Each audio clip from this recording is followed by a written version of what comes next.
Hello everyone, in this video I'm going to show you my complete passive solar greenhouse build, right from the start, from demolishing the old greenhouse, which I'm doing now as you can see, through to finishing it. The whole project took me I think 2 or 3 months, but I thought I would do a video that shows the whole process in one long video, so you can stop and start as you wish. Enjoy the video. If you've got any comments, please do leave them down below, and I'll be releasing another video a bit later this year with some upgrades as well. Enjoy. Okay, so weather's better now. Time to get on with looking at the layout. Been measuring out the land. There's the highest point where I've just pointed to, and it slopes away down towards the old greenhouse. I've got the yellow string out to mark out where I want the new greenhouse to be located, and it's all marked out at ground level to the highest point, so it shows me at this end I've got quite a lot of land that I need to make up, more than I'd actually thought about in the first place, but no problem. So the next step really is just to get on and start clearing the turf off the top and any of the weeds. So the first thing I'll do is decide to make a kind of, I don't know what you call it, a ditch really I suppose, around the outside perimeter. So just a reminder, this is 3.5 meters wide by 8 meters long. On the design drawing, this is where eventually there should be some nice pebbles or stones around the outside of the greenhouse, and as it's kind of the first few days of spring, I'm a bit out of shape, shall we say, and finding this quite hard going, but never mind. Discovering muscles that I never knew I had, and working off some of that winter fat. As part of it, obviously, also I want to remove traces of the old greenhouse and put that land back to how it was. So you know, I believe in, I think it's interesting, these building sites, when they've got a lot of mess when they're going on, and then when they leave, it's as if they've not been there. And that's what I think it's good to leave the land like that. So as well as the fun of building a new passive solar greenhouse, there's also taking care of the old land. And then just, a couple of days later we're back to snow again, which is what happens at this time of year, and the ground is frozen again, so I can't get on with any more work. And I've got to wait again until we have some sunny days and the snow goes. So good weather has returned, and the first task now is to remove my absolute nemesis, which is ground elder. I can't remember what it's called in Latvian. It's also called bishop's weed, and as an extensive root network, you can see it's worked along the outside of the old greenhouse. So I've had to dig along, and there's also some old, it's actually strawberry plants, but they don't fruit anymore. So really got to dig out, the slightest remnants of weed root left, and that will all come back. And then just to scrape off, this is the bit I really didn't like, scraping off the turf off the top of the land, so that we can work through, well, just get on with it really and clear it all off. And then what we actually did was use this turf to patch up some holes and places around the garden where footpaths had worn away.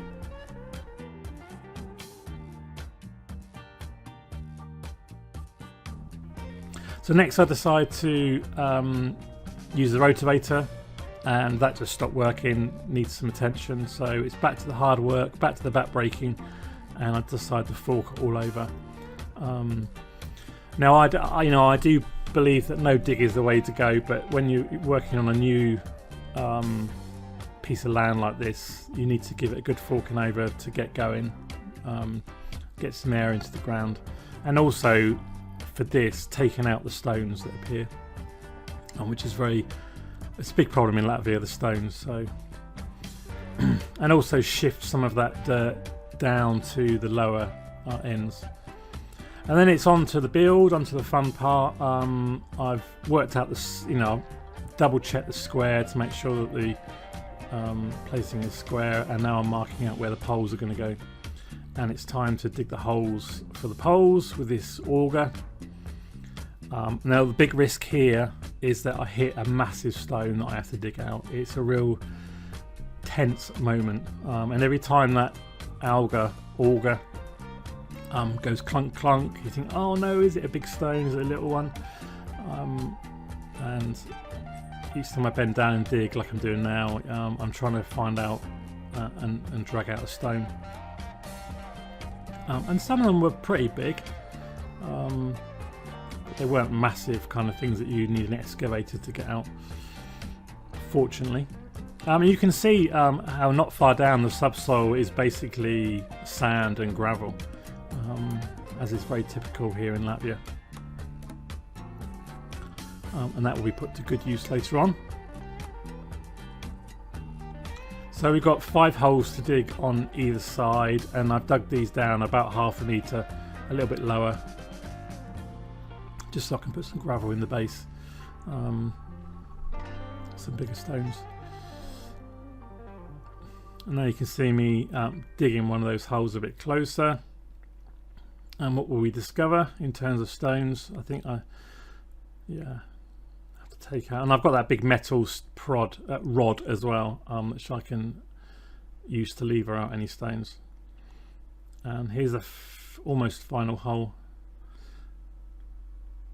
So we've got a good 30-40 centimeters of topsoil before we hit the subsoil with the stones.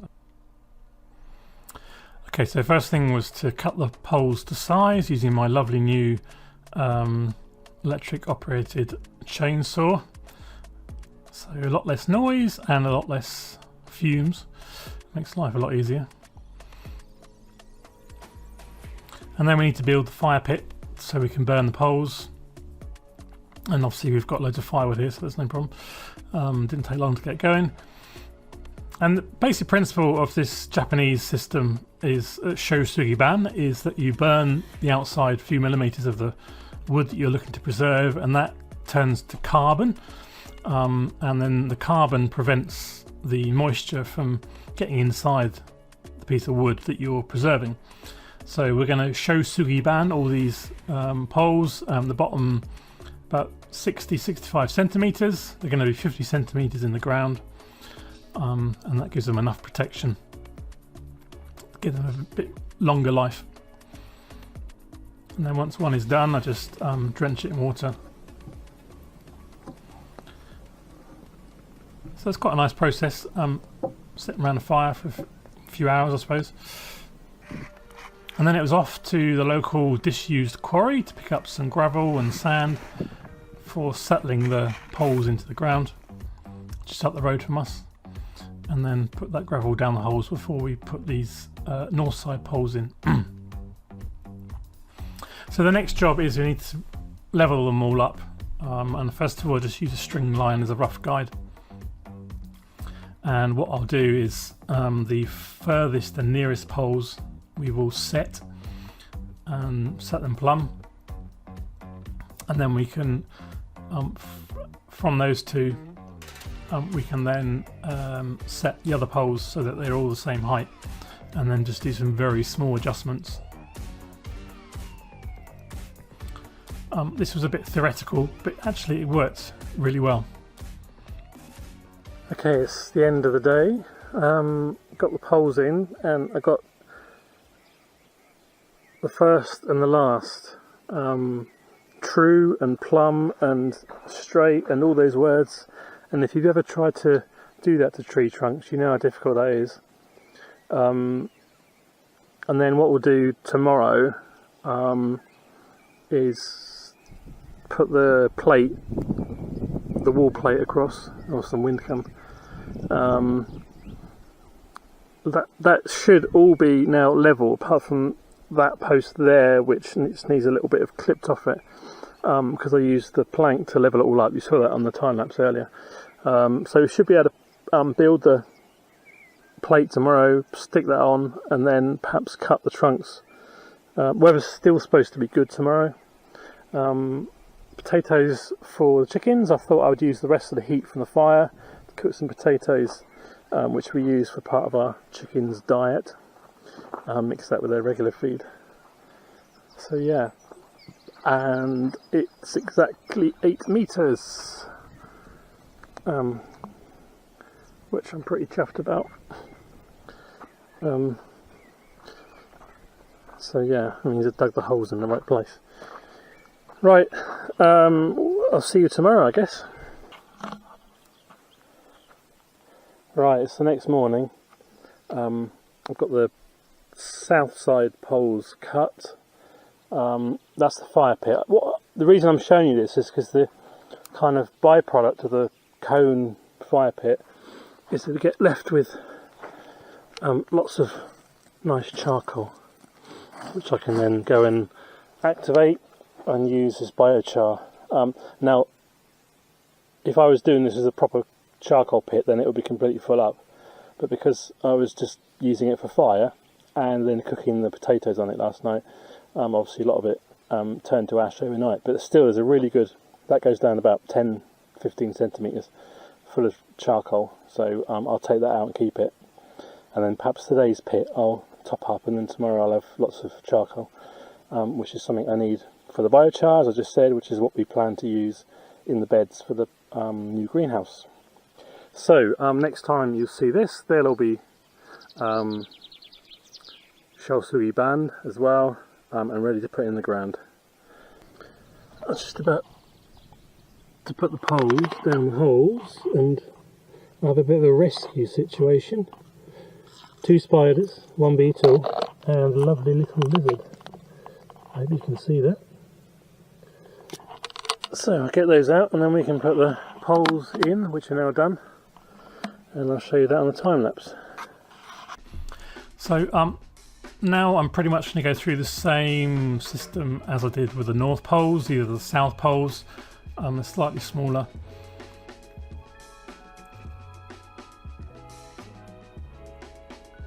But again, put some gravel in just to settle them, and use the piece of timber to make sure they're all level.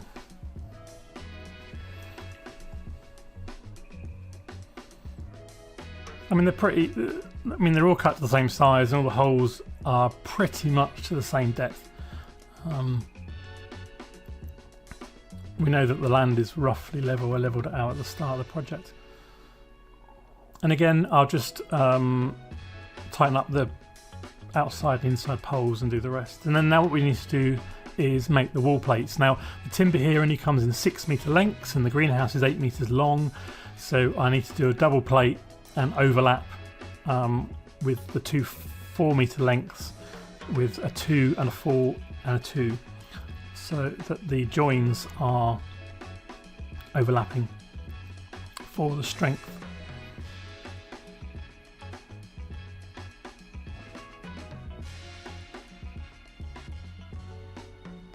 And then we'll take these down to the site and put them together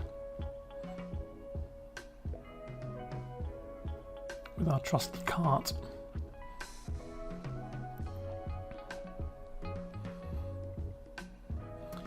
So I'll just put some plates on the ground, and then you can see now there's a 2 4 metre bits on the bottom, then a 4 metre bit in the middle, and 2 metre bits on the end. So all the joins overlap, like I said. And then I just put a clamp in the middle to make sure that they're all straight. And the rest works really well, actually.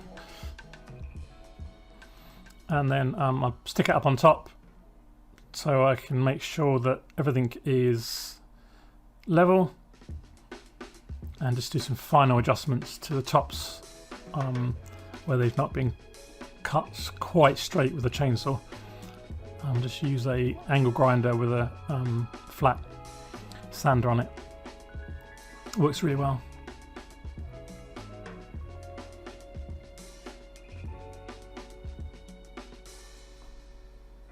Just a couple of final adjustments needed before we can fix these in.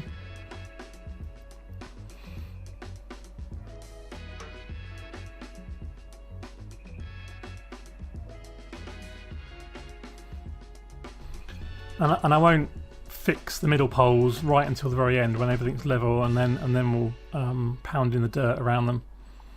So here's a second wall plate for the south wall, and this one you just see me putting the wood preserve on. So we have this stuff here called antiseptics, but essentially it's wood preserver.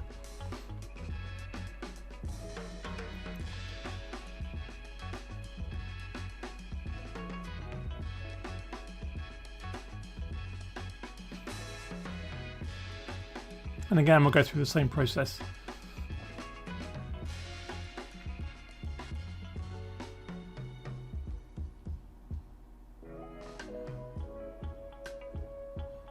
Just looks a little bowed there because of the distortion of the lens, but trust me, it's nice and straight. Just final.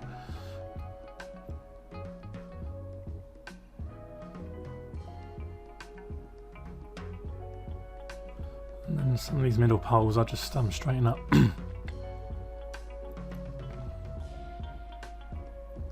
Start putting them in place. So this is the process of just grinding down the top of the stumps just to make sure they're all level.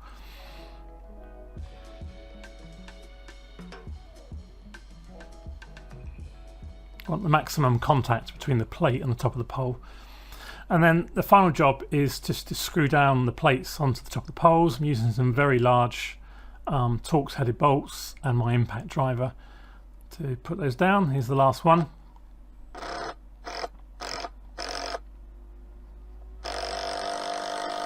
And I just make sure that everything continues to stay level as I do the job. Sometimes I needed a couple of small shims under the just to make it as true and level as possible. So first of all, I need to make a template really so that I can replicate it for the other trusses. We need to make 9 trusses in total. I've got all the measurements from the original design, which you can see in a previous video, which I'll link up top. So I know roughly all the calculations, but the best way is to set it up like this, nail it together, hang a plumb line so I get the exact middle, and then go and cut that, which is what I'm doing here. So bearing in mind this needs to be a template, I need to get it exactly right.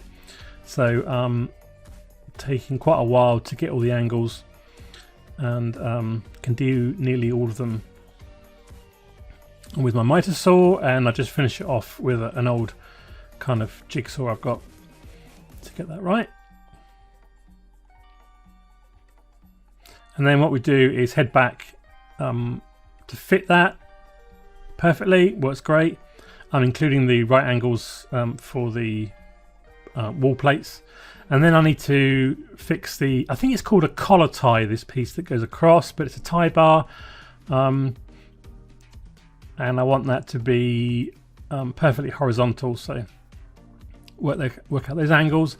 And then it's a case of now I need to cut all the timber to make all the trusses, and the timber's been delivered in 6 meter lengths, and from one 6 meter length I can get all 3 pieces for each truss. So I cut them all exactly as they should be, and we get our 3 pieces.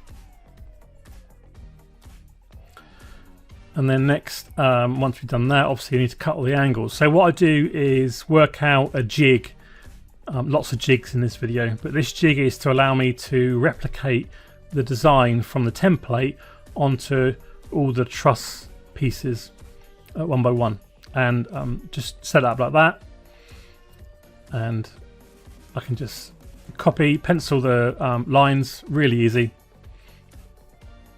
And the first few I'm double checking, and then I become really confident with it, and this worked out really well actually.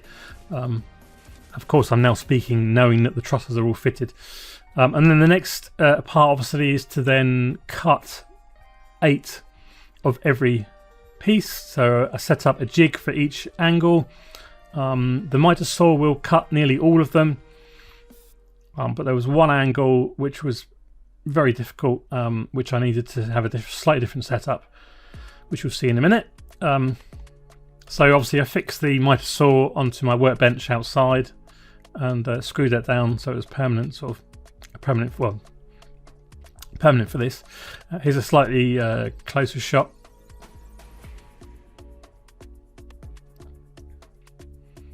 It was quite an effort to set up these jigs, but then you go through the pieces really quickly and you know that everyone is replicated perfectly. So here's there was one angle which was really difficult for the collar tie bar, so I needed to use my track saw to be able to do that, and then just use the jigsaw to finish the end bits. And then here's the trusty trolley that everyone likes or seems to like from the comments, in action again, all loaded up to take to the next part, which is assembling all the trusses. Now I made another jig, which you can see here in the middle, and which you'll see close up in a bit, which allows me to set up the truss perfectly to replicate it.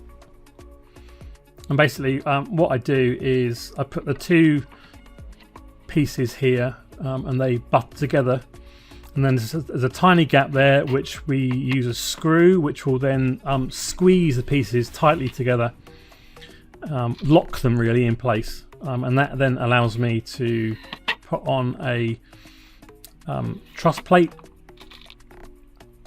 to lock those two together. And then once the truss plate is fixed, I will then drive two large screws through each side to lock those two pieces of timber together. And then once we've done that, then all I need to do is fix the collar tie piece of timber. Okay, so last night you just see me make some of the trusses and the process I went through to do that, and then last night I was outside painting them all with this they call it antiseptics here, but wood preserver with a brown colour. I didn't video any of that because watching paint dry is just like watching paint dry, and also it was quite dark. Maybe I'll show you the photo I took of the sunset while I was doing it, which is quite nice over there.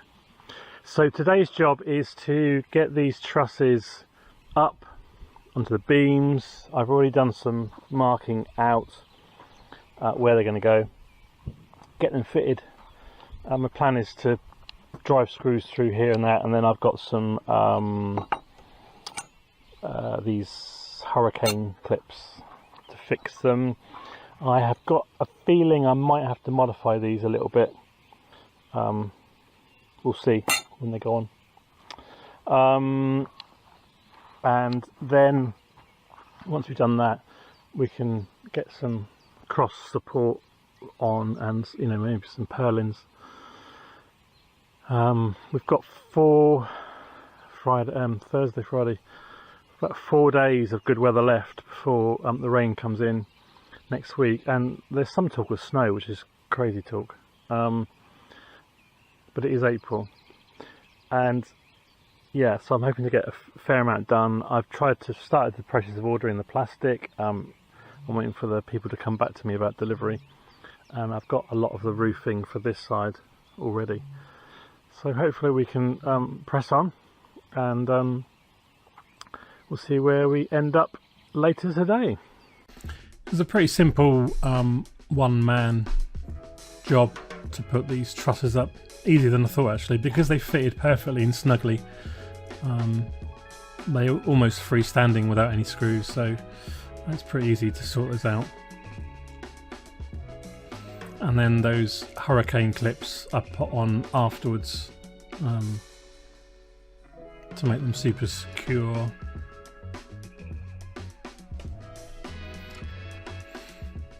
It's traditional in Latvia to hang a ring of flowers when the last truss has been fixed and have a bit of a celebration. And in the UK, and I think in other countries, perhaps more traditional to hang a cross as a blessing. So I did both. When in Rome, as they say. And we did indeed have a little bit of a drink in the evening. So now I'm putting the purlins up. I didn't really need to do any calculations for these because I built the fire shed already using the same tiles. I already knew the spacing for the purlin, so I used exactly the same spacing really, and that worked out really well, which was about 35 centimeters in between each purlin.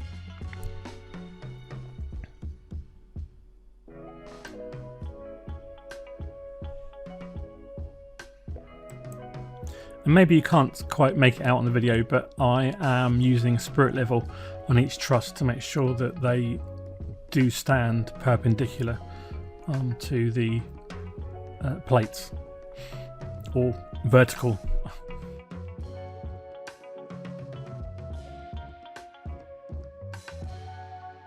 Okay, so it's time to start on the north roof. It's another glorious day in the sun. April the 23rd, I think. Now we've got these roof tiles left over from the main house roofing project, and you saw from the 3D model that's what we're planning to use. I don't think I've got enough, so I will have to get a few more. What I've done is put the first one up on, maybe the sun's too bright to see these kind of things, and then I put this along the edge to get the edge straight, and then calculated what's required for the overlap and how high I want it to be at the top. Just climb up the ladder just for a moment, which is roughly here, and then the polycarbonate obviously will come up and meet here, and then we'll get some kind of ridge tile over the top. And the overlap is 10 centimeters. So basically you've got to get the first one absolutely right, and then the rest will follow as they overlap, and then we need to cut the corners of each overlap. You have to cut corners so that they don't overlap more than twice, but you'll see me doing that. So let's get on with the time lapse, see how far we get. Well, once we get so far along, I'll then need to just work on the bottom row to calculate what's required to make sure that it reaches the other end without kind of a centimetre missing or something like that. That was really difficult to do on the model, 3D model, because I didn't have all the data for the tiles, and I couldn't measure them because they were deep under snow and ice.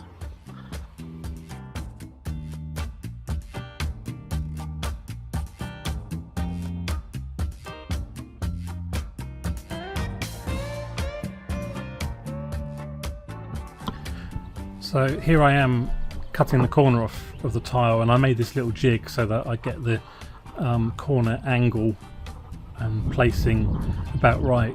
Even using this, it's still a bit of an art and a science to get it exactly right. You know, after you've done 10 or 20, then you get it right, but that's no good for the first few anyway. They're okay. So you can see me now sliding the tile up, and you can see that cut corner there, and that's where the next lower tile will butt up against. And then just need to drill the holes, put the fixings in, and there's 4 fixings on each tile. I actually, after the video's finished, I then went around with a ladder on the other side and did the top fixings.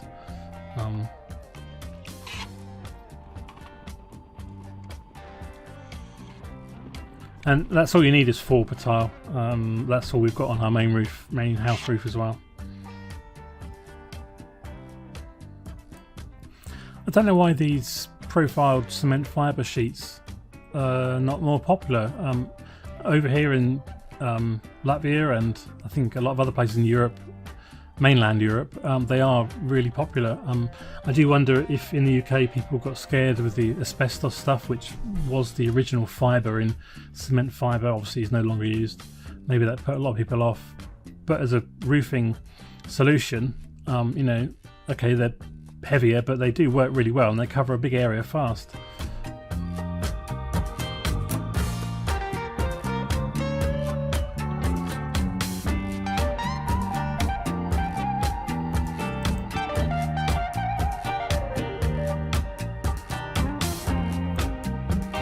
So now it's the next day and we're about to put the last 2 tiles on. Fortunately, you know, there's not that 1 centimetre ending, which is good. And what I need to do is cut the tiles vertically to get the exact amount. And you're probably wondering, why is he using an angle grinder? Well, when the guys installed the main roof, that's what they use. And I just thought, well, if that's what they use, then that's what I'll use as well. I got through 2 or 3 of these blades, but did the trick.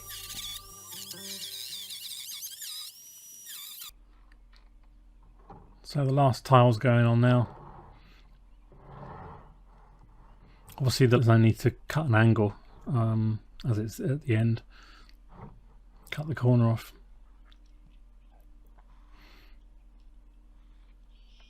And just those last 2 fixings, then we're done. In this one we're looking at the construction of the south side panels. These are quite integral to the design, so I'm dedicating a video to these because these contain the windows, which have got the window actuators on them as well. So there's some woodwork and some mechanics to sort out. So first of all, I'm cutting the first panel on site so that I can get it all right, and fixing it up using my trusty track saw. I don't know where I'd be on this project without this track saw, really. And that panel's all fitted up nicely. And then I start looking at window sizes. I've got a rough idea in my head, but still I want to do it by eye. And so we take the panel back to the workshop. You can still see the offcuts there from the construction of the roof, and work out again the window sizes. I want a bit more room at the top for the mechanics of the window actuator, and so I use the track saw to... Bit of thinking here going on, lots of thinking, lots more thinking, lots of pauses on this project, just to make sure that I'm absolutely certain that I'm making the right cut, because whatever I do here I need to replicate 4 times, so I'll get this one right. So basically I'm going to make up 1 panel almost till it's finished, and then test it, see how it works, and when I'm happy with that I will then replicate it with the other window panels.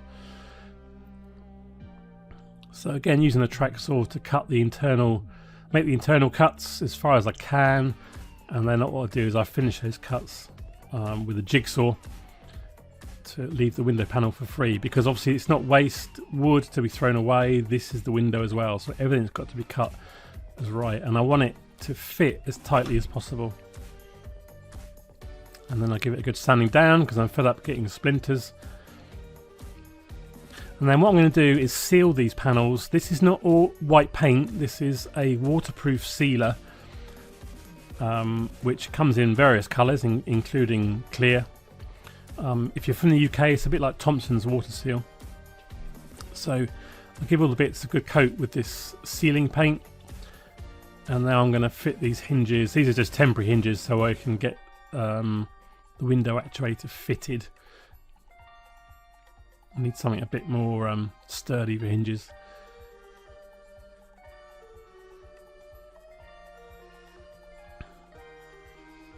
So I've got this window on a jig, and I bring out the actuator so I can play about. I've changed my mind on the design. On the original design you saw the actuator at the bottom, but I've realised if I fit it at the top I will get a much greater angle of opening.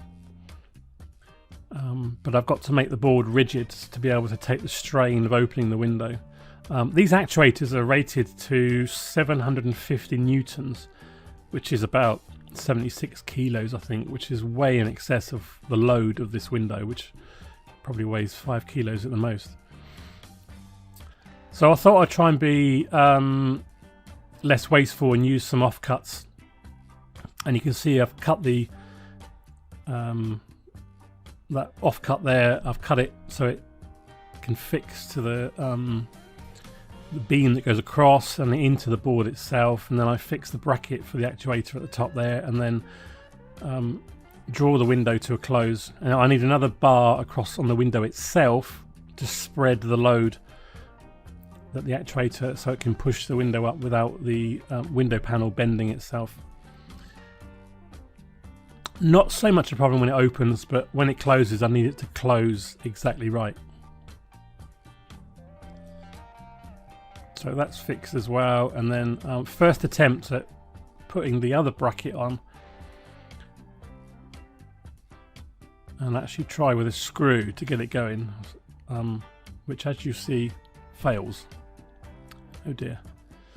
So what I then do is decide to fix it with a bolt, which is probably what I should have done in the first place. And the actuator's opening and closing. So here's the actuator working in real time.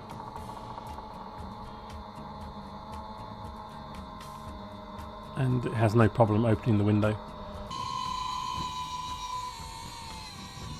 So there's the window fully opened, and then we'll close it again. Obviously gravity's on the side here, so it will close no problem. And then it will close tight.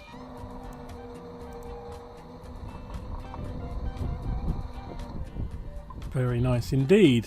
So that's just as I imagined it would work. So now I cut the rest of the panels, and we're going to go down, take them on site, and make sure that they all fit up nicely before I then cut them out, cut the window panels out. Okay, so I've just put the side panels on. So basically I did that full one yesterday. I wanted to do a full one to see how it works, how it goes, and then I'll do the other ones. So I've cut these, as you've just seen, and I've offered them up in position to see how they look. There's a couple of oddities going on here which I'm not really sure why. They're more vanity than anything else. I think it's because the bottom bar isn't set properly, but I can adjust that. I don't really know why there's that gap, but it's not the gap itself, it's the not knowing why, because everything's square, everything's been measured 3 times and then cut. But anyway, there is what there is. And so what I'm going to do now is take them all off again and then put them in storage. Just the temperature, the weather's going to change today, it might rain, but the good thing is now I've cut them to size, I can work indoors on them, and then I can do the same processes here, cut the flap for the window, and set it all up, take this off as well and redo it properly. I'm going to the hardware store this afternoon to collect hinges and the bolts that I need and everything to do it properly. But you know, well, that one could stay really, it's waterproof, but just need to take the electronics off.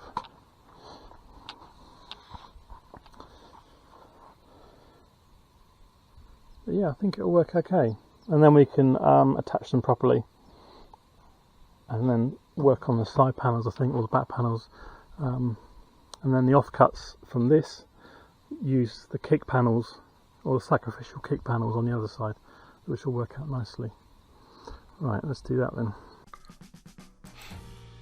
Okay, so I've made up the panels now. I didn't video all of it because it's just a replication of what you've already seen.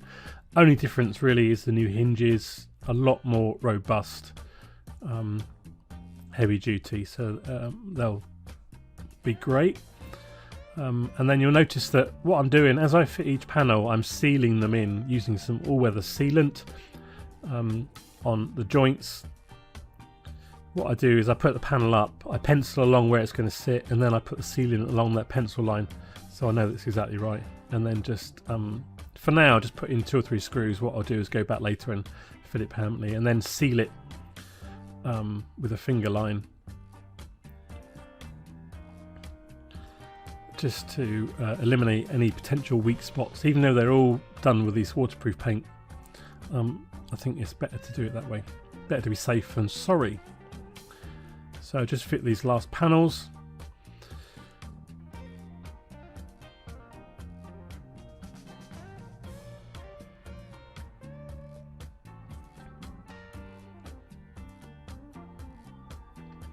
And job is a good'un, as they say.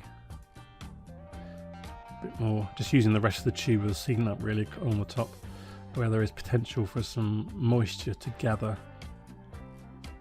So as you can see, I've actually changed the design a little bit of the hanger where the window actuator will go, and I'm fitting this window actuator to the furthest away window, because in principle you want the furthest away window open so that the fresh air comes in and then is ventilated out the other end. So that's the most important window for now, using a much thicker piece of wood, and that's wood stained as well. So here's the window working in all its glory on a lovely sunny day. You can see those hinges a bit closer up there. I put the south side windows on. So first of all, what we need to do is cut some notches in the uprights, in these upright trunks, so that I can lay or fix a cross beam across it, which will help a little bit structurally, but mainly it allows me to fit the top and bottom panels onto the backs of these upright posts. So those notches are cut out, and the timbers come in 6 meter lengths, so one of 6 meters, another of 2 meters, and then I start fixing these first panels. And these are the offcuts from the south side panels, which works out nicely. They're all fixed on again with all-weather sealant as a kind of sealer stroke glue, and also gives a nice expansion gap between the panels as well. And then we hit first problem, because I noticed that one of the trunks is a little bit misshaped and needs some wood shaving off it. So use a spirit level to get a feel for what needs to be taken off, and then I use my electric chainsaw to remove what needs to be removed. The perils of using natural wood for building, and it was important to get this right first before doing the last panel, because I needed them to butt together. So I had to get this panel right first, as I'm showing as an example here, so that I could get the pencil marks down, so that I could then cut and line up this last bottom panel from this side. So I'm just carving out the post so I can get that last support in.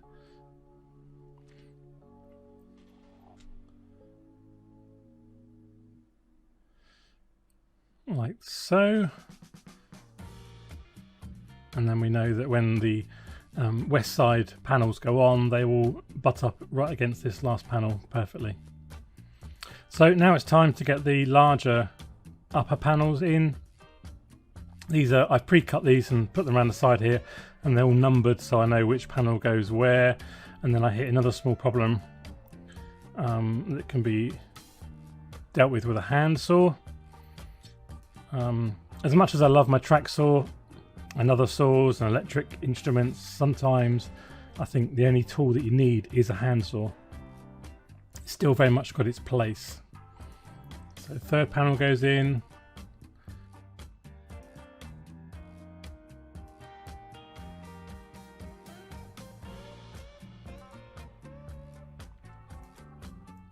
And then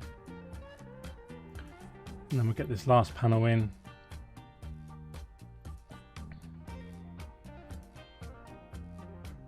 Again, the hand saw comes in, another small adjustment. Easily done. And then we've done the back, the north side.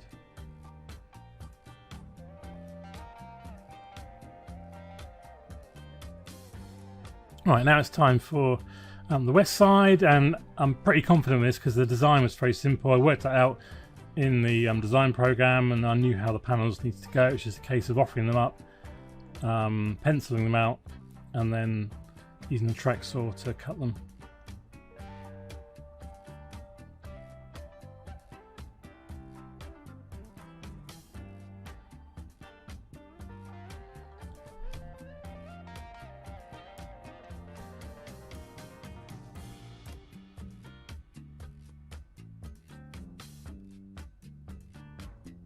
Try and seal as much as I can as I go along.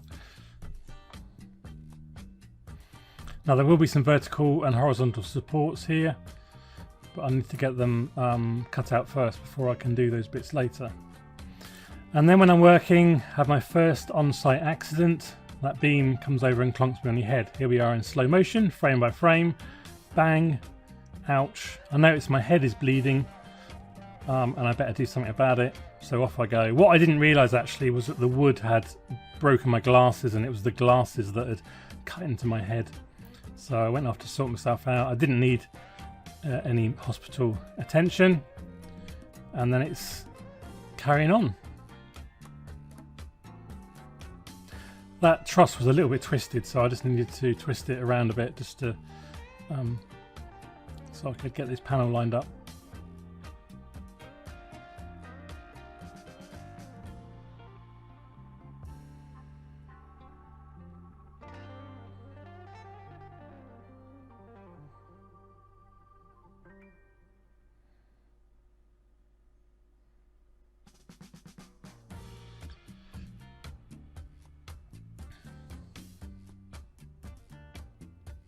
Lots of thinking, as has been the case on a lot of these videos.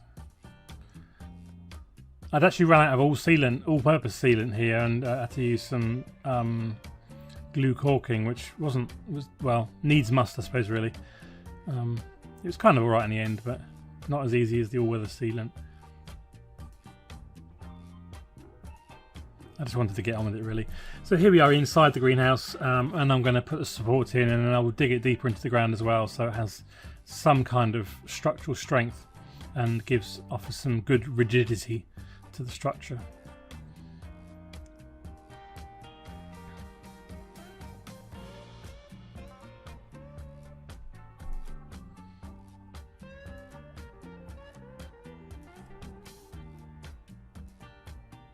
This is pressurized timber, so obviously I didn't do the Shosugi ban on it.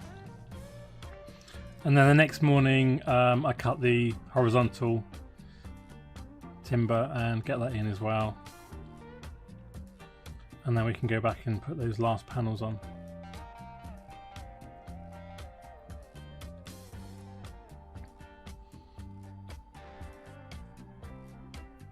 Obviously they need cutting first, but that's that done.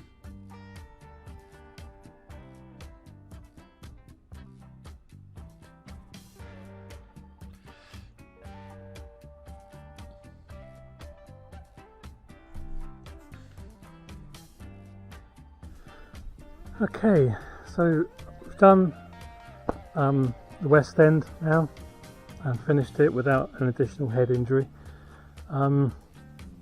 which is nice. And that's all okay apart from just an adjustment of the base, the kick plate, kickboard thing at the bottom, when I've got some more sealant. So now we need to do the east end, which obviously is slightly different because we need a doorway. So I'll be using the same setup there with the single piece of OSB portrait style, and then the joist or pole, rather than it being used as an adjoining piece, will be used as a door frame piece. So rather than crossing and bracing two pieces of OSB, it will be just the edge of one, and that'll be the doorway. And then the next two bits, I'll work out how I'll do it, but I'll probably do it as per the design with the two landscape, and then we'll cut them, join them to be a doorway. Up to the collar tie, which will be the top of the doorway. The fan goes up there. It's 30 centimeters. It's on order, and that gap is exactly 30 centimeters. I know that there's a little bit of, I just want a maximum airflow really, but I don't really want to, if I can help it, I don't want to do away with the collar tie. I know in the design I did, but I've changed my mind on that now. So yeah, I'll continue with the time lapse, and we'll see how we get on today. It's about 3 o'clock now, I think. So on with the east side. Much the same as the west side, at least to begin with, which I just talked about. Just making sure that panel's square, or as square as can be really. before I mark it out, and then we'll get that sawn up with a track saw. And Nora was keen to come out and start doing some videoing herself. She wants to learn how to make videos, so here's some of her stuff in set, as it were.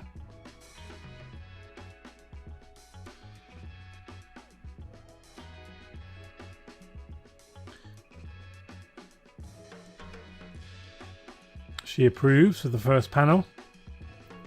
And then we can get going with the door frame, which will also offer support to that first panel. Again, I'm going to dig a hole and set it into the ground for extra strength. Last thing I wanted to do now is to hit a stone, but thankfully there weren't any.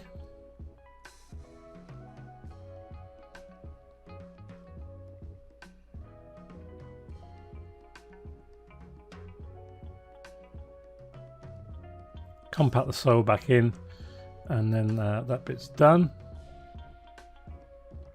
And then I'll do the other side.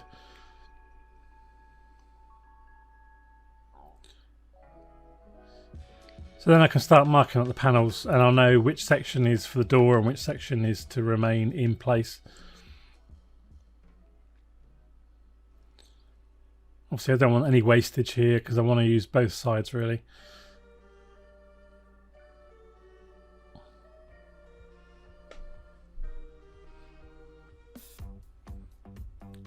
I guess this is probably the most complicated cut because of the doorway and the fact it needs to go over the top.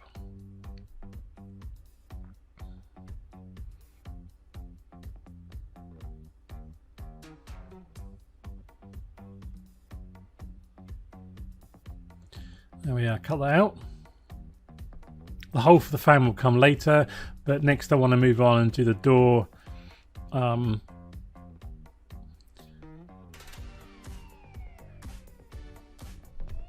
So here you can just see me making the frame, and then I'll adjust the panels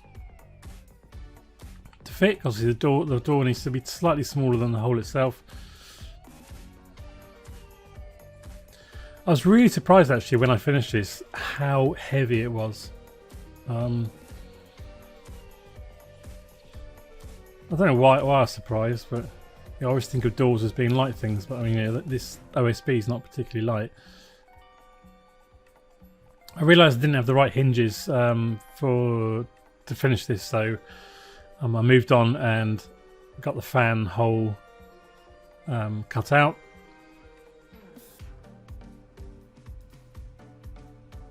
I gave myself about 15mm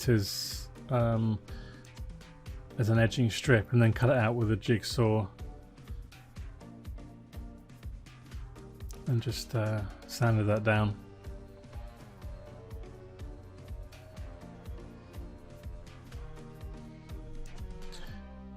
So I'll get that panel up, and then we can get the fan in and fitted for wiring in later on.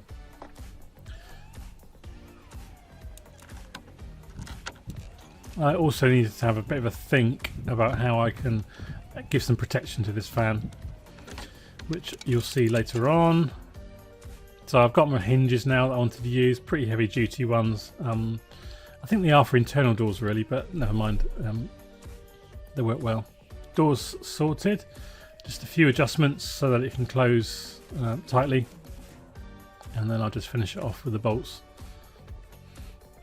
And then last of all, I found a piece of metal roofing. It's actually from a ridge tile, no, a metal ridge from the main house project that was left over, and that worked out perfectly as a cover, or cowling maybe is the right word, for this fan. And then put that on with some metal brackets and just put on a bead of seal or weather sealant, and that job's done. This next build, passive solar greenhouse build video, specifically in this video we're looking at soil, and we need to turn this barren landscape into something that is full of biology, full of goodness, full of organic material. At the moment we've just got the native soil, and you can see it's very sandy loam, it's very dry. To be honest, just putting a load of water on this will really help, but we need to do more than that. And as I mentioned in my 8 kind of concepts of a great passive solar greenhouse, one of the things that's really overlooked is the quality of the soil, and we need to do something with this soil to turn it around. First thing we need to do is go through, remove any building objects that are left. Most of it's gone, but there are stones that we dug up, there are bits of wood. Then we need to go through and fork over the soil, well, mark out the beds, roughly know where they're going to go, fork it over and start putting in our substrates to build up the quality of the soil with things like compost, chicken manure compost, our own biochar that's been activated and things like that. So most of it will be time-lapse, and I'll talk through what's going on, and hopefully by the end of it we'll have some really nice beds, because we have got a lot of plants ready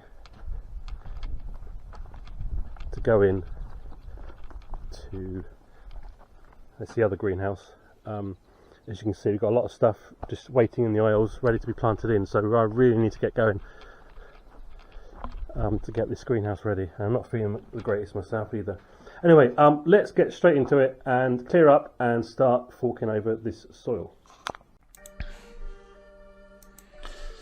Okay, so I know up to now all these build videos have been more about building and engineering and tech and stuff like that, but we're going to talk about soil, and I've already said that this is a really important part of this project, because ultimately, what is the point in building a greenhouse, whether it's a simple cheap poly or something a bit more elaborate like this, passive solar? What is the point in building that if you're not going to grow nice nutritious food in it? And to do that you need good soil, so that's why I'm making this video. Here I am, I've been digging out the beds, and I'm now putting some, I realise that if I'm going to make the effort of forking it over, then I might as well put the biochar down straight away. Now I am a big proponent of no dig, and everything I try to do is no dig, but in this circumstance I really felt to get a good start we needed to fork it over to allow more of the moisture to go down, which you'll see in a minute. I water the bed thoroughly, and I don't really see the problem if you can do it once and then leave it. And have suffered with a lot of dry weather or lack of rain. Bearing in mind when this video was made, the roof had only gone on the week before, so there's plenty of opportunity for, if it rained, for the soil to get wet. And you can see from here how dry it really is, how difficult it is for me to get the fork in and break it up. And here's a precipitation chart, basically pretty much nothing, and that what fell in early April was actually snow, which we can't do anything with. So it moved straight from snow to pretty much nothing. There was enough to fill our tanks half, I think, and then nothing, no more. And as of making this video, we still have received no more rain at all. So we need to find water from somewhere else, but that's a different topic for a different video. So I'm going to start. This is how I activate the biochar. I've got this 3 tanks of my fermented nettle juice, lovely stuff full of biology, and I just pour that over the charcoal with some water. Ideally you would leave it a bit longer and blah blah, but I didn't really have the time and I needed to get it going, so I did what I did, and then raked it all in. So that's our first layer. And then as I said, I gave the beds a really good soaking to really get some moisture in, because you know what we're going to be doing is building these beds above this. The soil is kind of the base layer really. What we're going to be, the roots will stretch down into the soil, but we need to build biology and organic matter on top of this, so it's good to start with lots of moisture. So again, I'm going to do another layer with my fermented nettle juice. I wouldn't normally do it this strong, you know, it needs to be about 20 to 1 really, but this is a little bit stronger than that. It's fine. It's like I say, it's the base layer. And then the first thing we do is I've got these crates of organic matter which was scraped off from the old greenhouse. It's basically leaves. There is some charcoal in here as well, but lots of organic matter and charcoal, so we'll put that on as the next layer. And I've got 4 of these. I think this is actually old compost as well, which we planted some potatoes in, but it's a mixture of old compost, leaves and charcoal.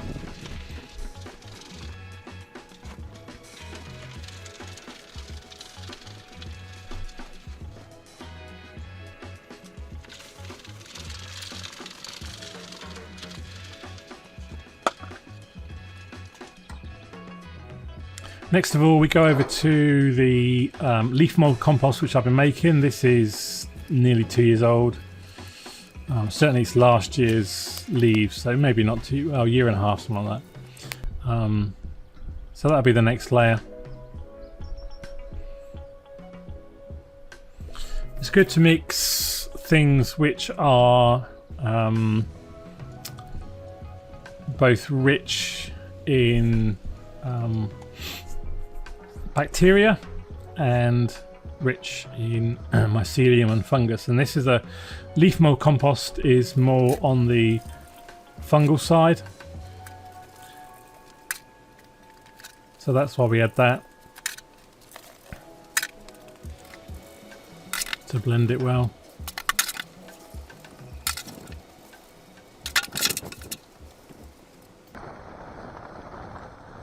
Now this is what I'm revealing here is what we scraped off the chicken from the chicken enclosure. It's the first year of basically chicken, you know, good composted chicken compost really from the chicken run, and that was probably based on lots of leaves, and I think it was wood chip compost as well. So that'll be the next layer. This is really about getting fertility down there. Lots of fertility in this from the decomposed chicken manure.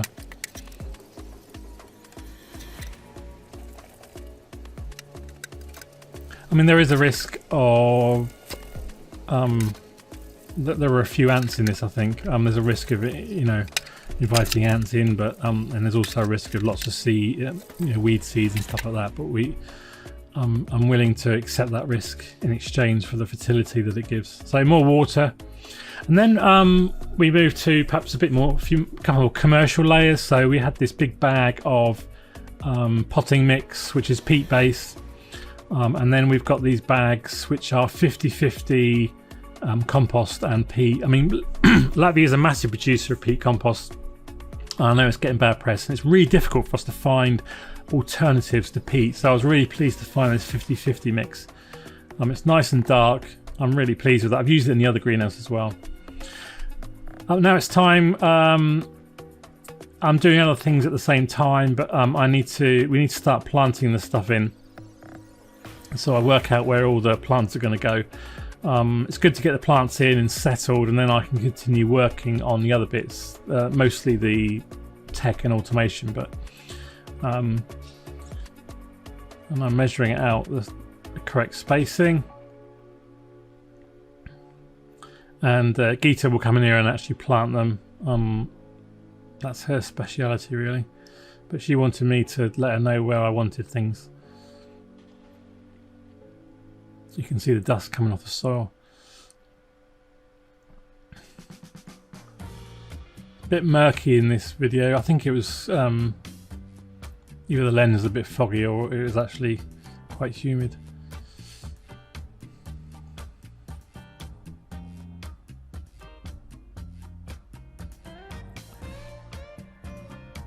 In a moment at the end, once these are planted, I'll show you what it looks like now, which is about 2 or 3 weeks after this was filmed.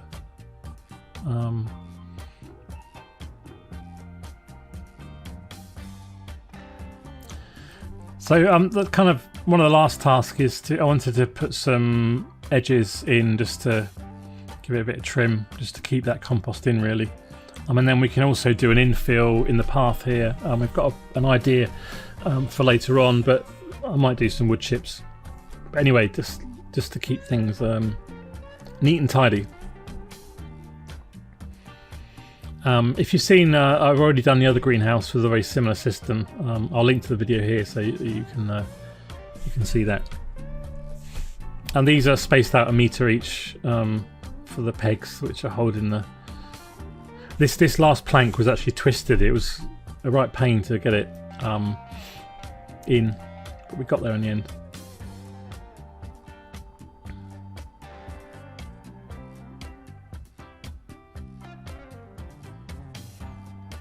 Good. Okay, so it's all finished now. Earlier in the video I made a big deal about it not raining, and it hasn't rained. And it's just started to rain. There's nothing forecasted today. I mean, how you can't make this up. It's just typical. I came out to film the last bit and it started to rain, but I don't think it's going to last very long. It's going to be a few spots and that's it. So everything's out. It's been growing now for a couple of weeks. The beds are finished. The bed stops containers. Obviously this side is where some kind of heat mass will go later on, and the insulation still needs to come in, but essentially it's a working greenhouse now. Because of the temperature drop, the window's closed and things are growing nicely. We're seeing some nice colour on the leaves. If you look at the lower leaves, which were growing indoors, and now they're outside, and this is grown. It's really nice dark green colour, so they're taking up all those nutrients that are in the bed. Yeah, so things are looking good. Tomatoes, paprikas, chilies. We've got some experimental sweet potatoes here, and some melons and cucumbers. And you can see we've started to string it up now. Just a few more to string up and then it's all done. So so here I am putting the edging strips on. They're called wind edges in Latvian. With using metal roofing fixtures. And here's the other end done as well. They're all cut to size. Next we need to start the insulation process. So I used some spray foam to seal up all the edges inside, which was an interesting experience and a little bit messy,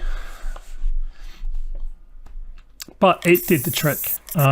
So all the internal edges here at the bottom of the roof and to the sides of the roof, and we sealed all those up. And then to put the insulation in on the ground, insulation was put in just below the level of the greenhouse, and to stop any moisture coming up from the ground I used a plastic strip, which is actually lawn edging strip, which works perfectly well, really well for this actually. And then I put the first layer of the panels, rock wool panels, and then I used a ground mulching fabric to hold them all up and staple them in. So this is not any kind of moisture barrier or anything like that. It's just purely to hold up the panels. And it does happen to be black, which I guess does attract some kind of level of, soaks up the sun's rays as well, but that's coincidence more than anything else.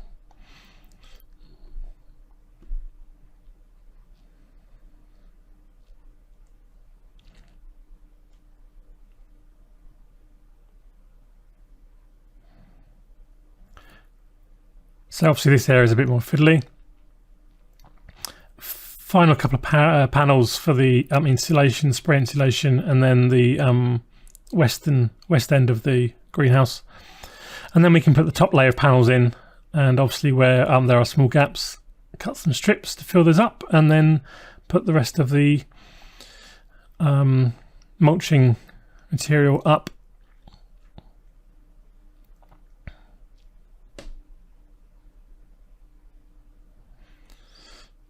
And that's the majority of the back wall all done now. Just a bit fiddly around the control box, of course. So next is onto the door, which I wanted obviously nice and neat as possible because the door, there's a lot of movement in the door. So we use that fabric to really pin it in tight and look quite neat. Okay, so today I'm the rock wall is really easy to work with actually. To the roof. I've done this as a kind of demo to work out how I want it to work and bring my ideas together. So basically, gravity's working against me obviously, so I need to strap these in, and then we'll put the paver over the top, this film.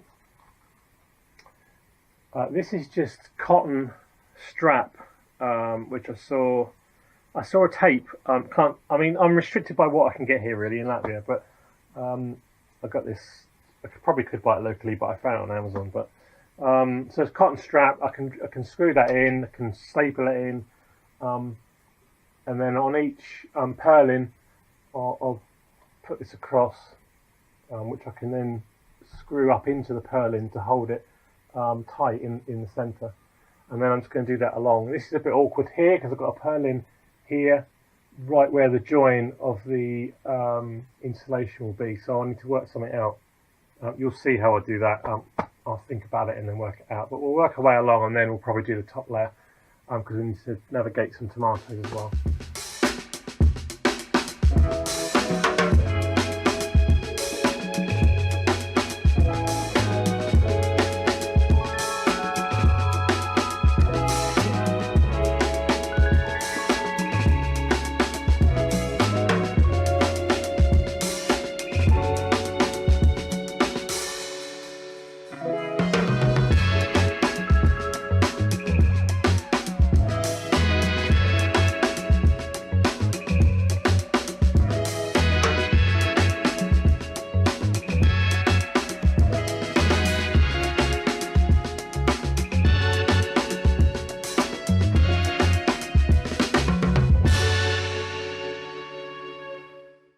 Today I'm going to do the ridge, core as it is in Latvian. Now this has been the Achilles heel in the project since I started. I really didn't know how to solve the problem of doing the ridge because of the odd angles where the polycarbonate meets the roof. Non-standard angles. Latvia doesn't really do non-standard very well. That's not particularly fair, but in terms of roofing it is. There's a set number of products, and if you wanted anything else, it's a bit difficult because I needed something that would hug the polycarbonate tightly and hug the roof tightly as well. And standard ridge metal pieces wouldn't do that. It's actually a piece that I put over the fan is an old piece of the ridge that's left over from the house project. When you've got the angles perfectly meeting like that, then the standard ridge metal is fine because you can screw it down on both sides. Can't screw it down on this side because of the polycarbonate, so it would stick out like that, which is not helpful. And then yesterday, when I was, my solutions were quite elaborate and going to take me a long time, and I was dreading it.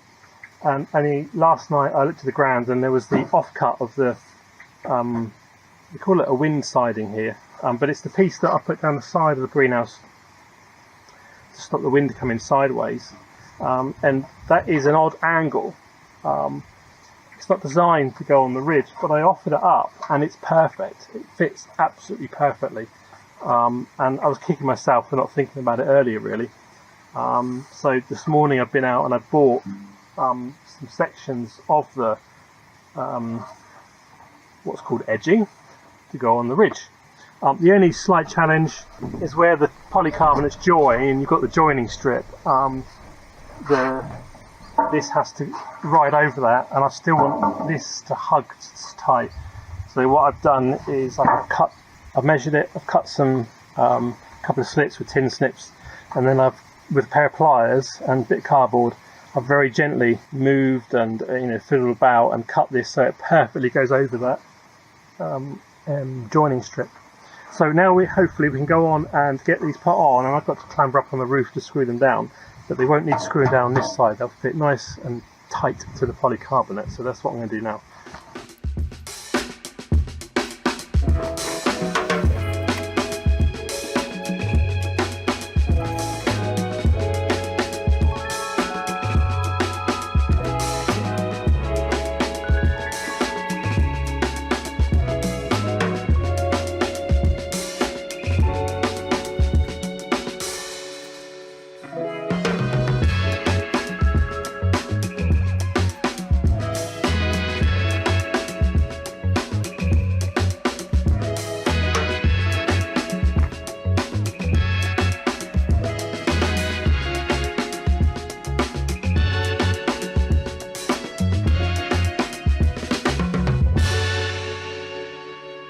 Okay, here we are back in the passive solar greenhouse. Work stopped a while ago. I simply ran out of time. You can see that I got this window all insulated, and it works nicely. I didn't get the others done. I got all the rest of the walls done, and the wall behind me. Oops. The western wall all done. So, and we got most of the barrels in, but couldn't get a full wall. It's now November the 19th. No, November the 20th. Last night, it went down to about -8, 9. I need to check the logger, and I'll put that on the screen.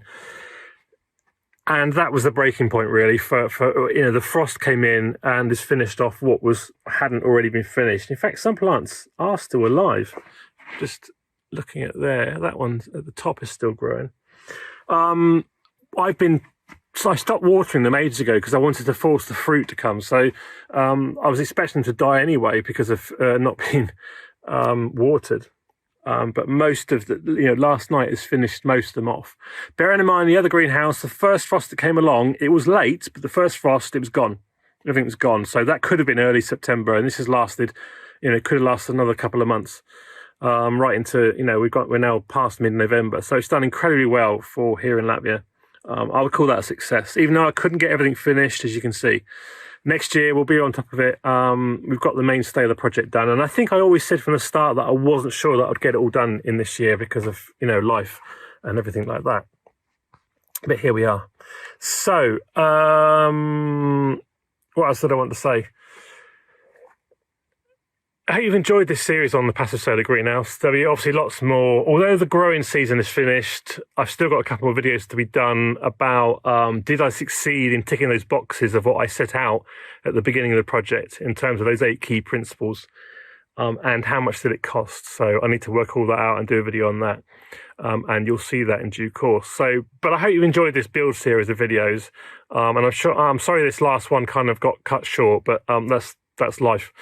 And stick around, like I say, for other videos and the other stuff that we're doing over winter. But that's really kind of it for this year. Thank you for joining us on this series. Thank you for your comments and criticisms. They've been really helpful, actually. The whole thing's been a massive learning curve for me. So, and to have you guys on board as well, that's great. So I'm just going to say bye for now. And let's look forward to next year's growing season, which actually starts very soon. In a couple of weeks, I'll start planting my onions, sowing my onion seeds, and then we'll do it all again next year. What do you say? So bye for now. Thanks again, and see you in another video very soon.